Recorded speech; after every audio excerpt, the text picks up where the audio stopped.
Queria pedir que você abrisse, enquanto as crianças vão subindo, abrisse a sua Bíblia comigo no livro de Efésios. Livro de Efésios, depois de Gálatas, uma das cartas do apóstolo Paulo. Pode abrir no capítulo 4, Efésios capítulo 4. Mantenha lá aberto no livro de Efésios, no capítulo 4.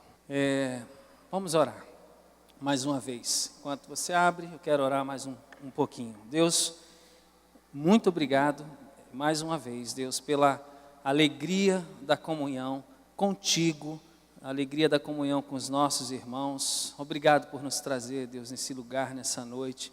Obrigado por nos colocar na tua família e nos dar uma família, ó Deus, abençoada. O Senhor nos escolheu para estarmos aqui, tem escolhido estes irmãos para juntos caminharmos na tua presença. E eu te louvo por isso, Senhor. Eu te louvo porque todos os domingos a gente pode se encontrar, se reunir, louvar o teu nome, cantar, Deus, e honrar o teu nome, Senhor, aqui publicamente. A gente pode receber a tua palavra, a gente pode, Deus, encaminhar os nossos filhos. São tantas bênçãos que o Senhor tem nos dado. Pai, muito obrigado por isso.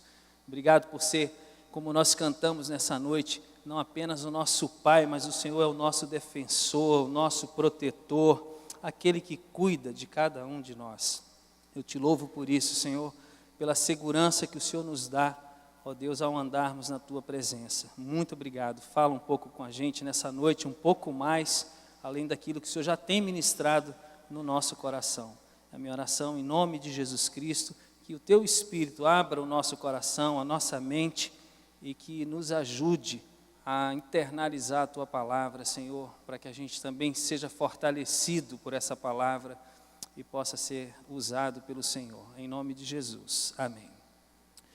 Amém. Eu quero falar um pouquinho sobre um assunto, quero falar sobre as armadilhas do diabo.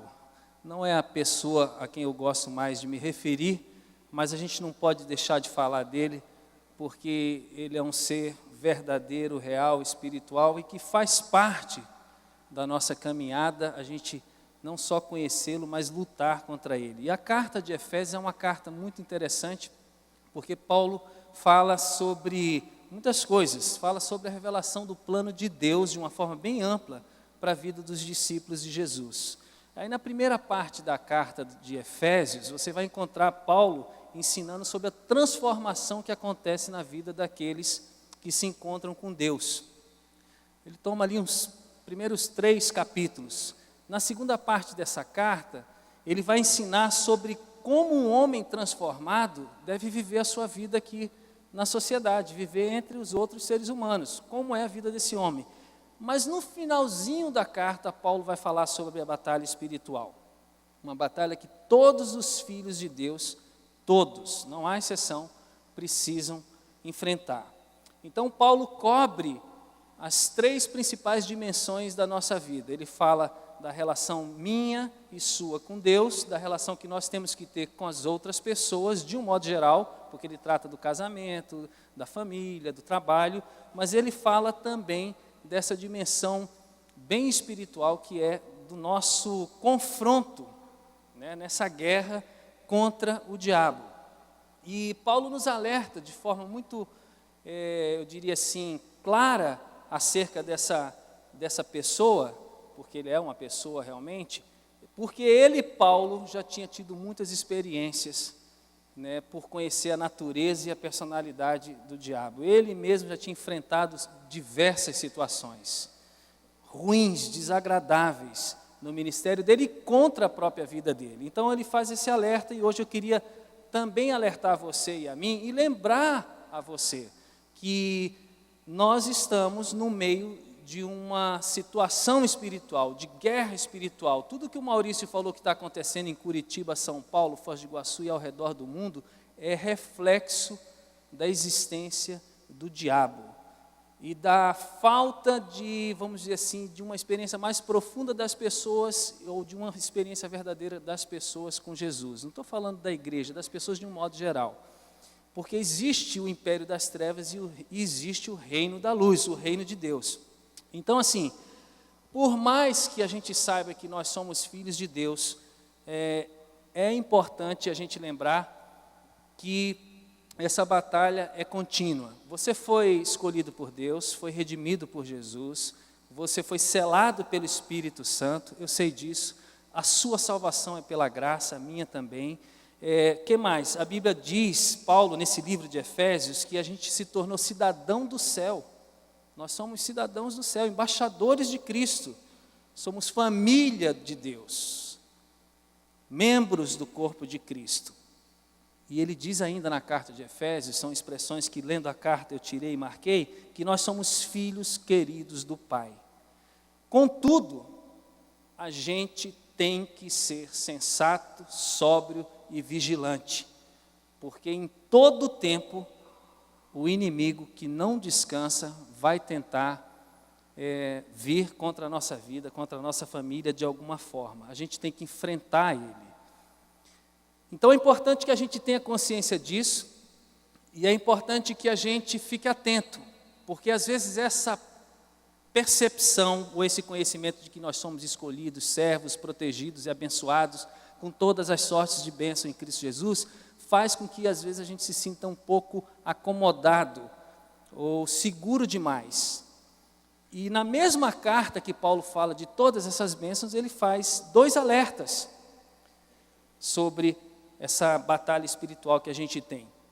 E a primeira advertência está no capítulo 4. Você está com o capítulo 4 aberto? Leia o versículo 27. Paulo diz assim: não deem ao diabo oportunidade para tentar vocês. Eu queria que você falasse para a pessoa que está do seu lado assim: não dê oportunidade para o diabo tentar você. É interessante porque aqui a exortação que Paulo faz tem a ver comigo e com você. Ele chama a nossa atenção e diz o seguinte: Zé Ernesto, não vacila. Zé Ernesto, abre os olhos, presta atenção, não dê oportunidade, não dê chance, não dê ocasião, não facilite o trabalho do diabo. Ele veio nesse mundo para matar, roubar, destruir, ele veio para nos tentar.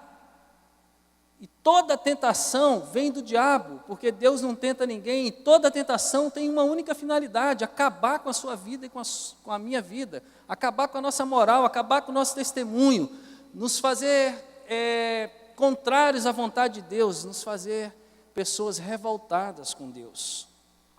Então, assim, se ele fala não dê oportunidade, fica uma pergunta: como é que alguém dá oportunidade? A oportunidade se cria, se faz. Quando que eu dou uma oportunidade para o diabo me tentar? Eu vou dizer para vocês algumas coisas, relembrá-los de algumas coisas. Primeiro, a gente dá oportunidade ao diabo, a gente cria uma brecha para ele agir na vida da gente, quando a gente se afasta dos propósitos de Deus. Olha só que interessante, Deus não quer guiar a igreja com base em leis, com base em regras. As leis e as regras existem e são importantes, mas Deus é um Deus de propósitos. Deus quer guiar a gente pelos propósitos que Ele estabeleceu para a gente. E há 2 propósitos que são básicos, a gente tenho falado sobre isso repetidamente. As pessoas que estão aqui sempre ensinando, estão sempre falando disso. Os 2 principais propósitos de Deus para a nossa vida, eles foram revelados quando Jesus foi indagado acerca do que podia ser a síntese da Bíblia. Volto a dizer, Deus é um Deus de propósito, Ele não quer guiar você e a mim apenas por ordens. E aí, preocupado com essa quantidade de regras e de ordens, pessoas se aproximam de Jesus, como muitas vezes eu e você podemos nos aproximar, e pergunta: Jesus, espera aí, se fosse espremer a Bíblia, se fosse sintetizar tudo, qual que é a essência da vida? Ou qual é a ordem principal? Se fosse pensarmos em essência, poderíamos falar do amor de Deus dito lá em Paulo, Coríntios 13, mas ali quando conversam com Jesus, Jesus diz: você quer saber qual é a razão principal da existência de vocês? Duas coisas. Primeiro, o propósito de Deus tem ordem. Vocês precisam amar a Deus acima de qualquer pessoa. Tem que amar a Deus mais do que vocês têm amor por vocês mesmos, pelo cônjuge, pelo filho. Tem que amar a Deus mais do que as coisas que você tem. Deus tem que ocupar o primeiro lugar no coração de vocês. Vocês precisam amar a Deus. E depois ele disse assim, vocês precisam amar as pessoas. Quando nós perdemos a consciência, ou nos tornamos, eu diria assim, meio distraídos em relação a isso, a gente está criando uma ocasião, uma oportunidade para o diabo agir na vida da gente. A gente não pode viver no automático. A gente tem que estar sempre lembrando, será que as coisas que eu vivo, que eu faço, que eu falo, elas são coerentes com esses propósitos? Eu estou amando a Deus, eu estou amando as pessoas. Gente, a gente não pode viver para a gente mesmo. Quando a gente... Aí você diz assim, mas como é que eu, de repente, me pego não vivendo isso? Quando eu estou vivendo só para mim. Quando tudo que eu tenho, tudo que eu faço, gira em torno de mim mesmo. Eu só estou preocupado comigo, com a minha agenda, com o meu tempo, com o meu dinheiro, com meus recursos, com o meu ministério. Eu pouco invisto nas pessoas, eu pouco dou atenção para as pessoas, às vezes até dentro da própria casa, ou fora. A minha preocupação sou eu, é a minha imagem, é o meu status, é o meu nome, são as minhas conquistas, as minhas condecorações. Isso é viver uma vida egocêntrica, egoísta, isso é viver uma vida fora dos propósitos de Deus. E quando a gente faz isso, a gente abre uma brecha para o inimigo. Bom, isso é uma coisa básica, mas há uma outra forma de você dar uma oportunidade para o diabo te tentar, é quando você se afasta da verdade. O diabo gosta muito de trabalhar com engano. O engano é um dos títulos ou uma das características da personalidade dele. Ele é enganador, ele é mentiroso. Deus deu a verdade para mim e para você, não para que ela estivesse na nossa mente. Deus deu a verdade para a gente para que nós nos relacionássemos com essa verdade. Quem é a verdade? É Jesus. Jesus é a verdade. A verdade é uma pessoa, a verdade não é um conceito. Eu preciso andar com Jesus, viver com Jesus, conversar com Jesus, permitir que Jesus viva em mim, e essa vivência com essa verdade, chama-se Jesus Cristo, traz para mim libertação, traz para mim santidade, traz para mim força, traz para mim alegria, traz para mim condição de viver uma vida como um bom discípulo de Jesus, inclusive ter condição de encarar o inimigo e não ser tão vacilante como alguém que não se dá conta disso. Quando eu me afasto da verdade, e você vai entender um pouquinho mais no próximo ponto que eu quero abordar, o diabo, que também tem um outro título chamado pai da mentira, ele começa a agir sobre a minha vida. Ele começa a perceber brechas na minha vida para atuar. Aí você diz assim, mas como é que alguém se afasta da verdade? Pronto, se afasta do amor pensando só em si. E se afasta da verdade quando se afasta da palavra. Jesus disse, a tua palavra é a verdade. E se eu me afasto da palavra, que é do próprio Cristo, mas também da Bíblia, a palavra escrita, a palavra viva e a palavra revelada na natureza, se eu me afasto da verdade, da palavra, seja ela na criação, seja ela escrita ou do próprio Cristo, o diabo começa a agir. Aí o que a gente faz? Como é que a gente sabe se a gente está afastado ou não? É só a gente perceber o que está entrando nessa cuca, aonde eu estou investindo o meu tempo, qual é o alimento intelectual, ou o alimento que eu volta e meia vou sobre ele lá e aí eu percebo o seguinte, que muita gente não quer mais ler as Escrituras, não quer mais pesquisar, estudar, meditar, procurar pôr em prática, porque isso dá trabalho, e a gente está num mundo extremamente imediatista, a gente quer a coisa pronta. Então eu não vou para a Bíblia mais, eu vou para as pessoas que me dão de comer. E isso nos mantém numa condição de cristão ou de discípulo enfraquecido. Irmãos, nós precisamos das Escrituras. A Bíblia não é só um livro de estudo, a Bíblia é uma carta de amor. A Bíblia é um livro para você lembrar do Pai, lembrar das coisas que preocupam o Pai, dos ensinamentos do Pai. É um lugar para você, ao ler e ao estudar, você, sabe, tipo, pensar e se emocionar e sentir e querer viver esse relacionamento com o Pai. Então a gente troca a palavra por conversas com pessoas. A gente troca palavras para ler artigos que pessoas escrevem sobre Deus, sobre Jesus, sobre o Espírito Santo, sobre o diabo, sobre quem a gente quiser. A gente troca a palavra, a mensagem da palavra, os livros, os textos, enfim, a gente troca as escrituras por mensagens motivacionais. A gente troca a palavra por técnicas de autodesenvolvimento. O que mais? A gente troca a palavra por N coisas. A gente não vai primeiro à palavra, a gente vai primeiro ao que as pessoas estão aí falando e escrevendo. E a gente vai se afastando da verdade. Com isso, a gente gasta pouco tempo com Deus, com o que Deus talvez queira ali nos mostrar, nos fazer lembrar, ou nos revelar, e a gente fica se alimentando apenas através dos outros. O que é muito ruim. Deus te deu a Bíblia está na tua casa, está nas suas mãos. Faça bom uso dessa ferramenta, dessa carta. Se alimente, estude, relembre coisas, peça ajuda. Eu não sei estudar a Bíblia, muita gente não sabe. Então, o que eu vou ler, o que eu vou estudar? Muita gente prefere fazer assim, ó, Deus, fala comigo essa manhã. Tu me mandaste escutar o que estavas dizendo e responder as tuas perguntas. A gente só gosta, ou muita gente gosta disso. É uma coisa meio mística, não quer ler. Se você não quer dar lugar ao diabo, então se apegue às Escrituras. Jesus, na luta contra o diabo, ele citou, e não só apenas citou, mas ele era a própria palavra encarnada. Ele rebateu o diabo com as suas distorções dentro da própria palavra. Ele conhecia, ele lia. Então, querido, tem problema você ler artigo, ver vídeo ou pregação? Óbvio que não, mas eu vou dizer uma coisa para você, tem problema sim, se você é um cristão que só come, se alimenta e se fortalece em Deus somente pelos outros. Qual é o Deus que você tem? Um Deus que fala com você? Pessoalmente, você está sempre se relacionando com Ele por intermédio de alguém?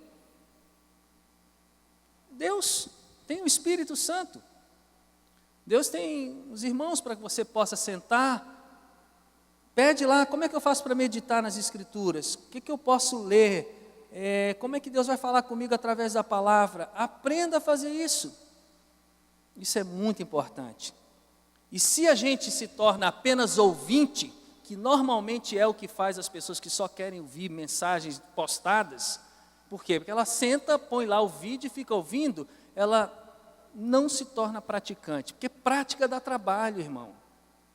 Para praticar, você tem que garimpar, você tem que ir lá, você tem que ler, você tem que falar, Deus fala comigo, me mostra, o que é isso, o que isso quer dizer, Senhor, me inspira. Não adianta você ficar a vida inteira alguém fazendo por você. Sempre você vai ficar inseguro, se você não aprender a ouvir direto de Deus. Então, Tiago, irmão de Jesus, falou assim, gente, não fica só nesse negócio de ouvir não, porque se vocês só ouvirem, vocês vão se tornar pessoas enganosas e enganadas. Vocês precisam ser praticantes. E como é que eu vou praticar? Eu preciso ler, eu preciso estudar, eu preciso meditar, eu preciso praticar, ter a minha experiência e preciso compartilhar. Isso me fortalece. Mas não é só se afastar dos propósitos de Deus e da verdade que criam-se oportunidades para o diabo tentar a gente. A gente pode ser tentado também de uma forma muito fácil quando a gente se afasta da comunhão. E isso é um problema grave. Porque Paulo, quando falava de comunhão, ele falava nesse contexto aí que a gente está lendo de Efésios, do próprio versículo, do capítulo 4, do capítulo 5, ele está falando para uma igreja, para um povo que caminhava junto. E tem muitos cristãos querendo viver sozinho, isolado. Gente, comunhão é uma das coisas básicas da experiência cristã. Jesus viveu aqui em comunhão com os discípulos. Nós também temos que viver em comunhão, nós não podemos deixar que a comunhão enfraqueça. Deus colocou você numa igreja, não foi você que escolheu. Foi Deus que escolheu você, veio até você, se revelou para você, o Espírito Santo abriu seus olhos, você começou a desejar Cristo, querer Cristo, rendeu-se a Cristo. Deus tem direcionado você a um corpo local, uma igreja local, para que você tenha comunhão com os irmãos, para que você viva os propósitos de Deus, viva nessa verdade de Deus, compartilhe com os irmãos em comunhão o que Deus tem feito na sua vida. E isso é muito bom, isso faz a gente crescer. Então não aceite essa história do afastamento. Nós estamos numa guerra espiritual e querer viver sem comunhão com Deus e com a igreja, com os irmãos, quer no culto, quer na célula, é arriscado demais. Você já viu um soldado bem treinado em enfrentar uma guerra sozinho? Ele não é capaz de vencer nenhum pelotão, quanto mais uma companhia, quanto mais um batalhão, quanto mais uma guerra. Não é possível. Você tem que estar no seu grupo, na sua célula, no seu relacionamento com alguns irmãos firmes, prestando conta, aprendendo, falando, crescendo junto, sendo lapidado. Tem gente que quer sair da comunhão porque a comunhão gera conflito. Faz parte, irmãos. Quem é casado tem conflito, quem tem filho tem conflito, quem trabalha tem conflito, quem está na igreja tem conflito. Mas conflito não é um negócio que tem que amedrontar a gente. Nós temos um Deus que é santo, que é amoroso, que é poderoso, que é sábio e que está trabalhando na nossa vida enquanto a gente está convivendo com as pessoas que são diferentes da gente. Mas não vá para o isolamento. Se você está no isolamento, saia. Não fique isolado.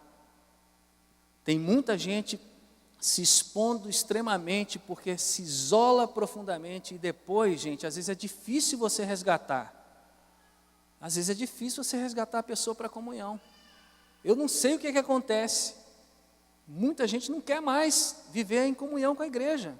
Acha que basta Jesus, eu sou salvo, vou para o céu. Tudo bem, vai para o céu mesmo. Só que vai sofrer muito mais pedrada, vai ter muito mais sofrimento, vai ter muito mais problema. Então a gente tem que estar junto. Lembra que a gente está lutando contra um inimigo que não se chama, ele não tem um nome, não é Ernesto, o seu inimigo, não é o Jackson, o seu inimigo, né? Não é o Marcelo, não é a Mariana, não é a Penha. O seu inimigo chama-se demônios, principados, potestades, hostes espirituais.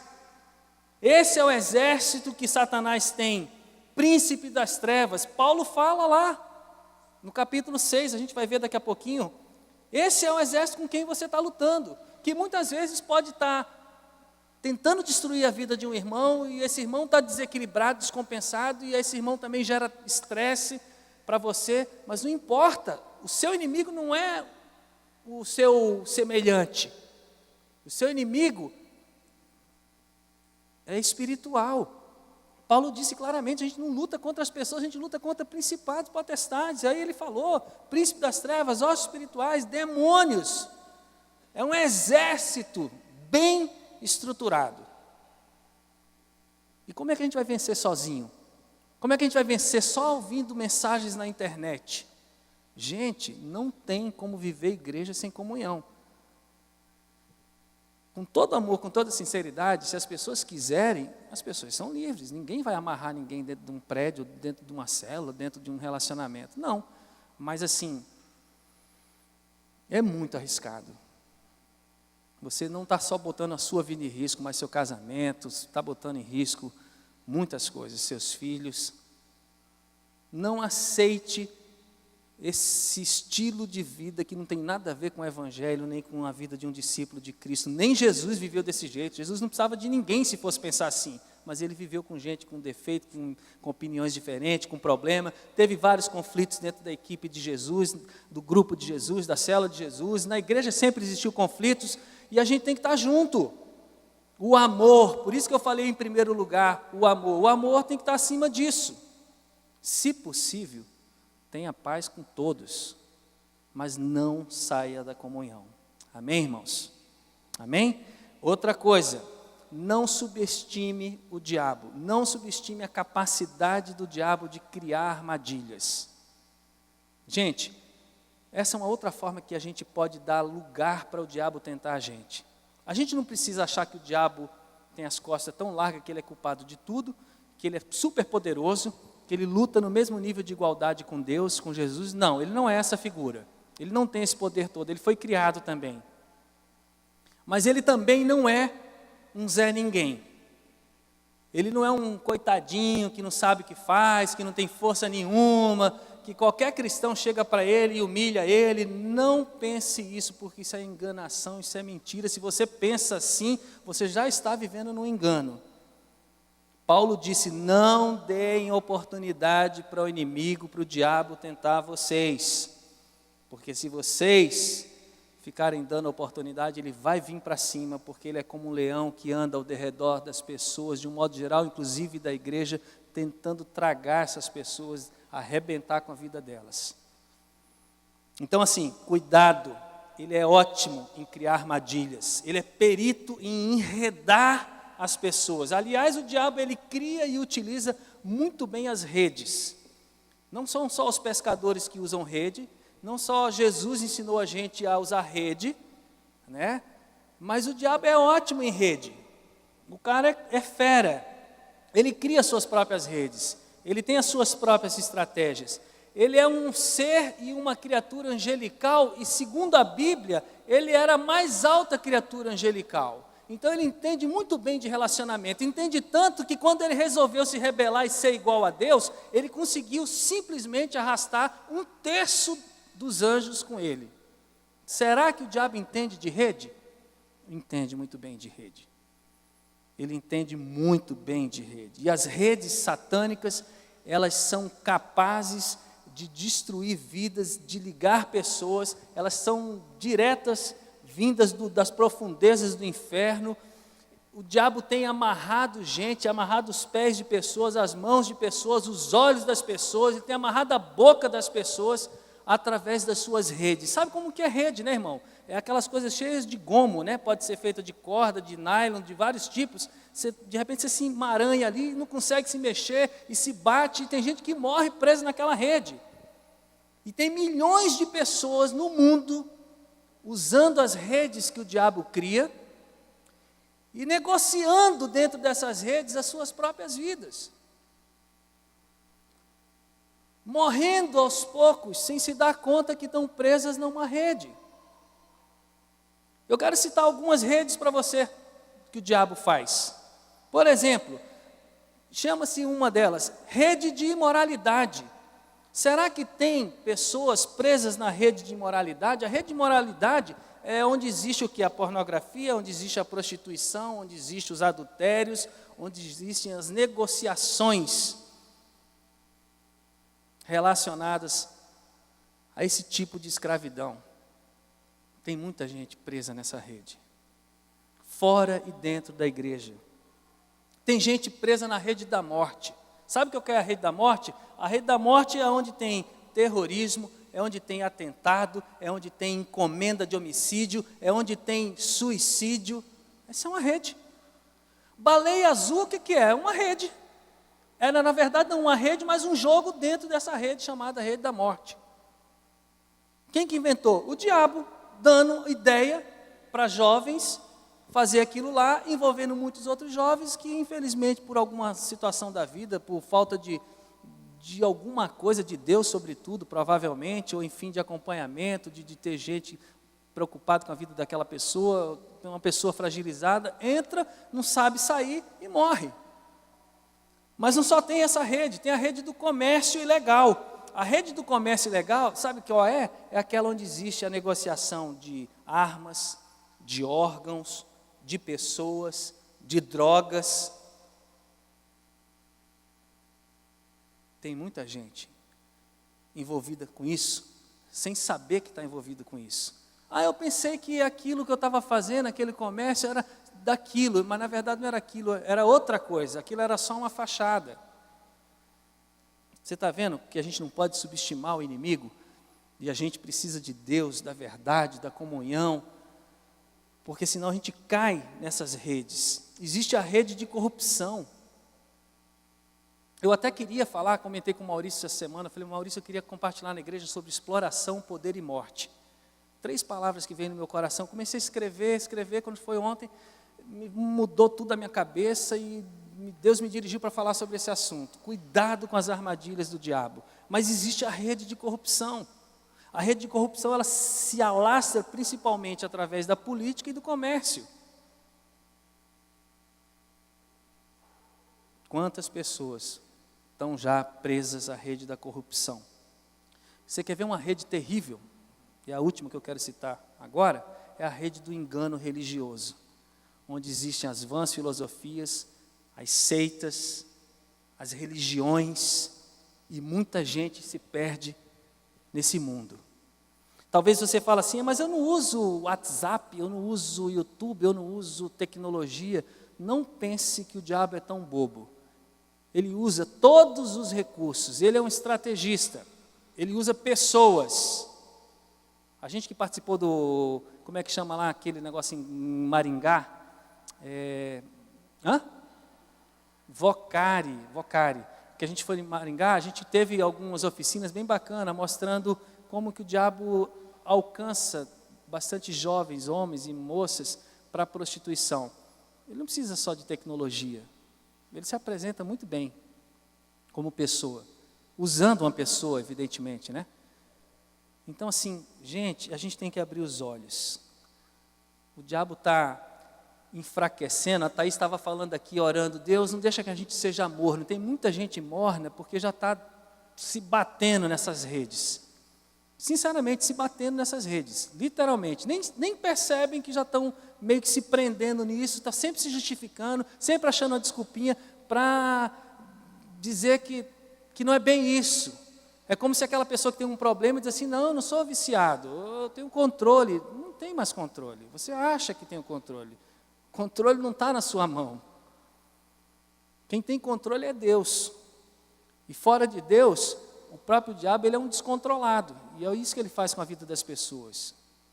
Engana as pessoas achando que elas podem ter controle sobre a vida delas. E elas também estão descontroladas, assim como o diabo.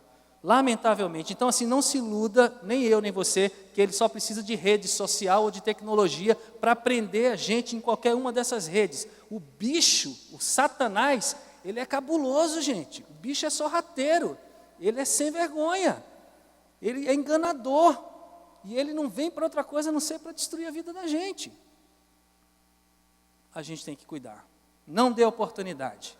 Porque se você der oportunidade, ele vai usar para destruir você. Mesmo que você chegue no céu, mas a sua vida cristã vai ser uma coisa assim pesada, chata, parece que ser cristão é a coisa mais difícil do mundo, e não é. O fato de existir uma batalha espiritual não significa que a gente é uma pessoa, que a gente vive esfacelado, destruído, sem energia, acabado, tu vive em guerra com o diabo, não é isso. Não é assim. Jesus veio para dar vida abundante para a gente, e parte da vida abundante tem a ver com a gente, com esse enfrentamento que existe nos nossos dias e sempre existiu, né? Então, querido, quer fechar a brecha? Quer não vacilar?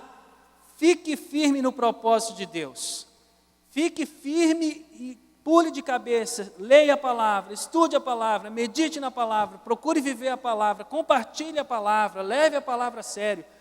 Fique na comunhão. Eu estou com algum problema de relacionamento. Fique na comunhão. Se você for uma pessoa porque tem um problema de relacionamento e quer sair da igreja, isso vai ser uma continuidade na sua vida, porque onde você for, você vai ter problema de relacionamento. Aprenda a superar os conflitos do relacionamento.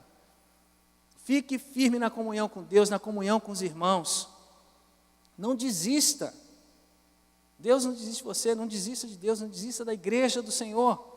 E por último, não subestime o inimigo, porque ele vai usar todas as suas estratégias e todas as suas redes. Segunda advertência, vou falar rapidinho. Efésios 6, passe 2 páginas para frente ou uma. Mais 3 minutinhos, vou falar rapidinho.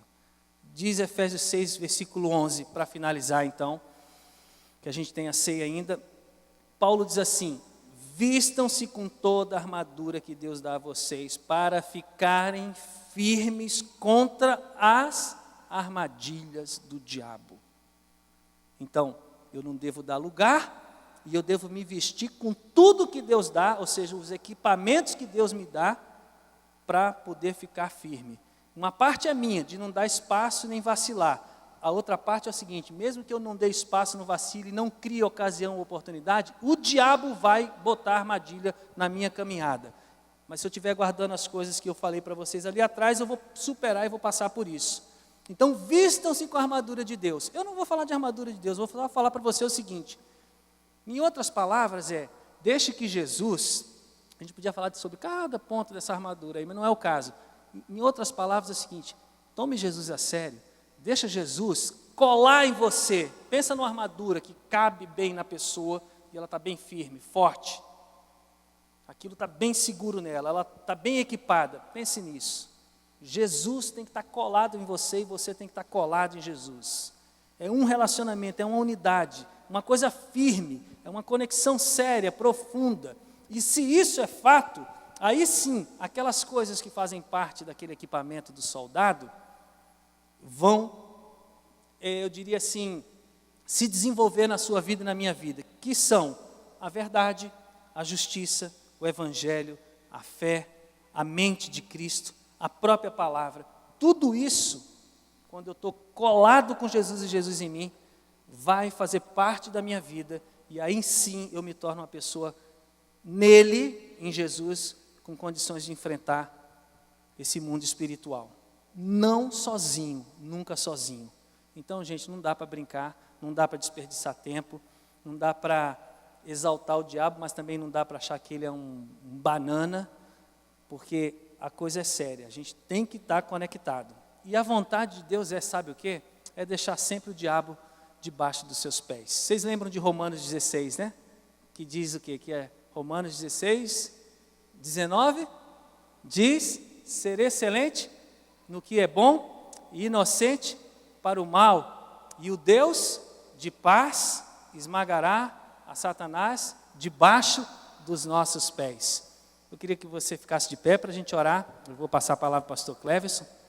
Olhe para a pessoa que está do seu lado de novo e diga assim: e o Deus de paz esmagará a Satanás debaixo dos seus pés.